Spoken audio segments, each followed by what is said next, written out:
मुशाहरा मिल सकता है, तो एक वकील को क्यों नहीं मिल सकता? उसका भी हक है कि उसको मिले, वो भी काम कर रहा है। तो हमने उसमें बहुत सारी चीजें एग्री की हैं, उस पर एग्रीमेंट हो गया है, उस पर काम हो रहा है। तो फिर ये तय हुआ कि अगर हम इलेक्शन से पहले करेंगे तो शायद पीपल्स पार्टी को ये समझा जाएगा कि इलेक्शन के रिजल्ट्स मैनिपुलेट करने के लिए कर रहे हैं। इलेक्शन को गुजरने दें, उसके बाद हम बिल लेकर आ रहे हैं। बिल शायद इस या उससे अगली कैबिनेट मीटिंग के अंदर आ जाएगा, उसके बाद असेंबली में जाएगा। 3-4 चीजों पे हमने एग्री कर लिया। एक कि मिनिमम एक होगा, आप उसमें रजिस्टर होंगे, और उसके बाद आपकी एक पेंशन होगी। क्योंकि सबसे ज्यादा प्रॉब्लम उनको होता है जब हमारे दोस्त किसी वजह से बीमार हो जाए और वो प्रैक्टिस ना करने के काबिल, तो वो सबसे मुश्किल टाइम होता है।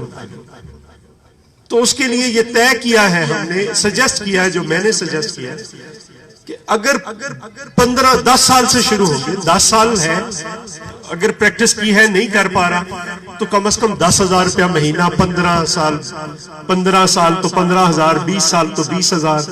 सो ये टिल 50,000 तक जाएगी, उसकी पेंशन होगी। और होनी चाहिए, हर प्रोफेशन के अंदर पेंशन है, तो वकला के अंदर क्यों नहीं? फिर बच्चों का इलाज है, एजुकेशन है, बाकी और बहुत सारी चीजें हैं जिनको हम सजेस्ट कर रहे हैं। तो उसमें एक फंड का हिस्सा जो है, उसके लिए लॉयर्स वेलफेयर फंड का कयाम होगा, जैसे वर्कर्स वेलफेयर फंड का कयाम। तो उसके अंदर हुकूमती नुमाइंदे भी होंगे, वकला नुमाइंदगान भी बैठेंगे, और फिर आगे बढ़कर सारे उसके अंदर देखेंगे, एक फंड बनेगा। और उन्होंने सजेस्ट ये किया है कि हम हर वकालतनामे पे 200 या 300 रुपए का फंड लगाएंगे, और वो उस फंड के अंदर जो है वो पैसे चले जाते जाएंगे, और एक फंड कायम हो जाएगा। फंड के अंदर पैसे जमा होंगे, गवर्नमेंट भी उसमें, फेडरल गवर्नमेंट भी उसके अंदर शेयर होल्डर होगी, और बाकी जो सूबाई हुकूमत है वो भी होगी, ताकि एक मुस्तकिल ऐसा फंड कायम हो जिसके जरिए उनकी फैमिलीज को, उनकी बच्चों को ये सारा तहफ़्फ़ुज़ मिल सके, जो कि अब नहीं है। आपको भी पता है, दोस्त कितनी देर कर सकते हैं, लंबा अरसा नहीं कर सकते। सो एक तरफ ये है जो हम करने जा रहे हैं, और अगर सिंध में हो जाएगा तो फिर बाकी हुकूमतें भी सस्टेन नहीं कर पाएंगी, उनको भी करना पड़ेगा। दूसरी मेरी गुजारिश ये है कि पाकिस्तान पीपल्स पार्टी का वापस जो बहाली थी, उसने कहीं से शुरू होना था, और इन बार काउंसिल्स के इलेक्शन ने उसको शुरू किया। हमने कहीं से स्टार्ट लेना था, वो ले लिया, वो शुरू हो गया। हम जहां पे पहुंच गए, मारते मारते हमारा हम ये नहीं है कि पीपल्स पार्टी यहां पे आ गई। तो यार किसी और पार्टी को देखे तो पार्टियां, मुस्लिम लीग नून अकेले मुशर्रफ से मुकाबला करना पड़ा था, हमारे साथ 14 सीटों पे आ गई थी 2002 के अंदर। मुश्किल होता है, और हमें कहां पे ले आई, और हम में से किसको नहीं कहा गया इस इलेक्शन में? किसको नहीं कहा गया? मुझे नहीं कहा गया, कायरा साहब को नहीं कहा गया, आपके बाबर जदून साहब को नहीं कहा गया कि आप पीटीआई ज्वाइन कर लें।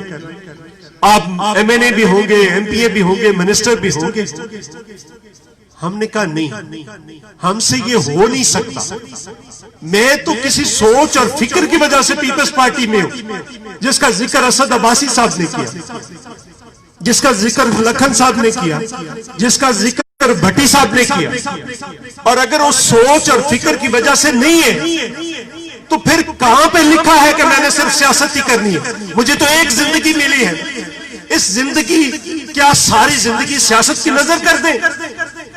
अगर ये नजरिए की सियासत नहीं है, अगर ये सोच की सियासत नहीं है, अगर ये फिक्र की सियासत नहीं है, अगर ये इस मुल्क के गरीबों, मेहनतकशों, किसानों और नौजवानों की सियासत नहीं है, तो मैं ऐसी सियासत पे लानत भेजता हूं। मुझे नहीं चाहिए मैनेशिप, मुझे नहीं कुछ भी चाहिए।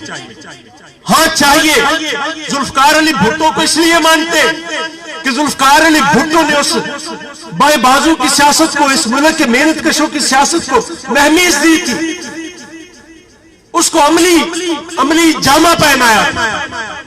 और मुझे याद है एक बार किसी जगह पे जुल्फकार अली भुट्टो को किसी ने ताना दिया था एक फंक्शंस के अंदर कि आप भी तो एक जागीरदार के बेटे।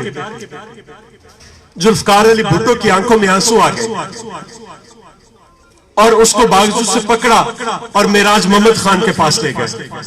कहते मेराज इसको बताओ मेरी मां के साथ इन जागीरदारों ने क्या किया था। मेराज मोहम्मद खान चुप। भुट्टो साहब कहते हैं बताते क्यों नहीं कि मेरी मां एक गरीब औरत थी। मेरी मां को इस जागीर खानदान की औरतें नलके से पानी नहीं भरने देती थी। मैंने उस मां का दूध पिया है जिसने मुझे अपने दूध में इस मुल्क के गरीबों का दुख पिलाया है, और मैं इस मुल्क के गरीबों को कैसे भूल जाऊं। और उसने, मैं एक वाकया अक्सर सुनाता हूं, बाज वाकयात होते जिनको जितनी बार सुनाया जाए तो उतनी बार उसकी कदरों मंजिलत बढ़ती है। आपके इसी शहर में मोहतरमा बेनजीर भुट्टो जब मिलने गई जुल्फकार अली भुट्टो शहीद से अपनी 25वीं बरसी पर, और जुल्फकार अली भुट्टो शहीद ने 2-3 बड़े तारीखी फिक्रात कहे। भुट्टो साहब ने कहा था कि मेरी प्यारी बेटी, मेरी बेनजीर बेटी, एक मजबूर बाप अपनी बेटी को उसकी 25वीं सालगिरह पे क्या तोहफा दे सकता है। मैं तो यहां से अपना हाथ भी बाहर नहीं निकाल सकता। और फिर कहा कि ऐ बेनजीर अपना हाथ आगे करो। मोहतरमा बेनजीर भुट्टो ने अपना हाथ आगे किया और कहा कि जाओ, मैं तुम्हें तोहफे में इस मुल्क के गरीबों का हाथ तेरे हाथ में देता हूं, तू कभी इनको ना छोड़ना, ये कभी तुझे नहीं छोड़ेंगे। और बेनजीर भुट्टो जिंदा रही तो गरीबों के दरमियान और मरी तो गरीबों के दरमियान मरी। जरा लाशों की गिनती करके देख ले वो कौन लोग थे जिनके दरमियान वो उसने शहादत कबूल की। मैं भुट्टो साहब को बड़ा लीडर मानता हूं, विजनरी लीडर मानता हूं, लेकिन मोहतरमा बेनजीर भुट्टो की जिद्दोजहद जुल्फकार अली भुट्टो से बड़ी। भुट्टो साहब के बाप को कत्ल नहीं किया था, बेनजीर के बाप को कत्ल किया। जुल्फकार अली भुट्टो के भाई को कत्ल नहीं किया गया था, बेनजीर भुट्टो के भाई को कत्ल किया गया। जुल्फकार अली भुट्टो के दूसरे भाई को कत्ल नहीं किया गया था, बेनजीर भुट्टो के दूसरे भाई को कत्ल किया गया। जुल्फकार अली भुट्टो की मां को लाठियां मार के कजाफी स्टेडियम के अंदर खून आलूद नहीं किया गया, उसको किया गया। जुल्फकार अली भुट्टो की बहन को किसी ने 2 साल कैद तन्हाई में सखर जेल में नहीं रखा था, बेनजीर भुट्टो रही थी, इसलिए वो बेनजीर भुट्टो थी। और मैं ये समझता हूं कि आज अगर पाकिस्तान पीपल्स पार्टी के नाम पर पाकिस्तान पीपल्स पार्टी के जियाले जीते हैं तो फिर आप सिर्फ उन ग्रुपों की पॉलिटिक्स की भींत न चढ़िएगा जो ग्रुप सिर्फ अपने मुफादात के लिए अपनी सियासी बसात के बिछाते हैं और फिर सिर्फ मुफादात हासिल करते हैं। आप पे भी फर्ज है, वापस आइए इन लोगों के जिन्होंने आपको एतमाद दिया है, उनके एतमाद पे पूरा उतरिए और फिर वापस पाकिस्तान पीपल्स पार्टी के उन जाले कारकुनों को, पाकिस्तान पीपल्स पार्टी के उन तबकात को जिनकी कोई आवाज नहीं है, उन किसानों को, उन मजदूरों को, उन मेहनतकशों की आवाज भी आप तीनों ने बनना है। पिंडी डिवीजन के अंदर आप लोगों ने उनकी आवाज बनकर आगे बढ़ना है। और पंजाब बार काउंसिल के अंदर बड़ी नाइंसाफियां भी होती हैं, आप कम से कम आपको यह हद भी करना पड़ेगा कि हाँ, ग्रुपों का होता है कि आपने अपने अपने ग्रुप के साथ रहना है। मुझे भी पता है, मैंने भी वुकला पॉलिटिक्स की, लेकिन उससे उठकर आपने अपना रोल भी अदा करना। ये ना हो कि आप बिल्कुल अन्याय करें, नाइंसाफी करें। इस वक्त भी पाकिस्तान बार काउंसिल की सियासत का पेंडुलम पाकिस्तान पीपल्स पार्टी के पास है। पाकिस्तान पीपल्स पार्टी के पाकिस्तान बार काउंसिल के अंदर 7 मेंबर जीते।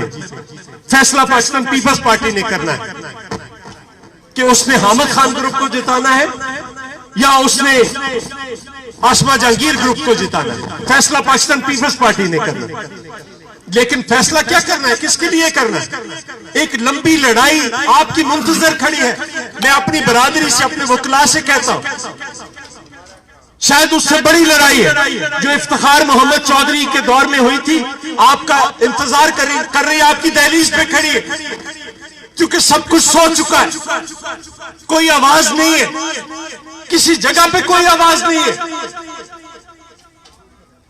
और कोई जज बोलता है तो जज के खिलाफ केसेस निकलाते हैं, कोई सियासतदान बोलता है तो उसका नैब के अंदर उसकी हिरासत के वारंट उसका इंतजार कर रहे होते हैं, कोई और बोलता है तो गोलियां उसका इंतजार कर रही होती है। इस वक्त मुल्क के अंदर एक कब्रिस्तान जैसी खामोशी है, उस खामोशी को तोड़ना पड़ेगा। और आपको एक तो मुकाफाते अमल है, मैं ये कहता हूं कि काजी फायज ईसा बहुत अच्छे जज है, लेकिन काजी फायज ईसा साहब ये मुकाफाते अमल भी है, देखना है, सबने इस जिंदगी में देखना है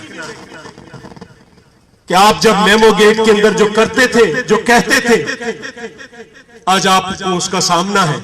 लेकिन मैं नहीं कहता कि हम उसका साथ न दें। अगर काजी फायज ईसा को निकाला जाता है तो एक तहरीक मुंतजर होगी। हम ये कैसे मान लेंगे कि कोई एक आजाद आवाज भी जुडिशरी के अंदर न रहे? ये नहीं हो सकता। तो उसके लिए भी आप लोगों को कायदाना किरदार अदा करना पड़ेगा।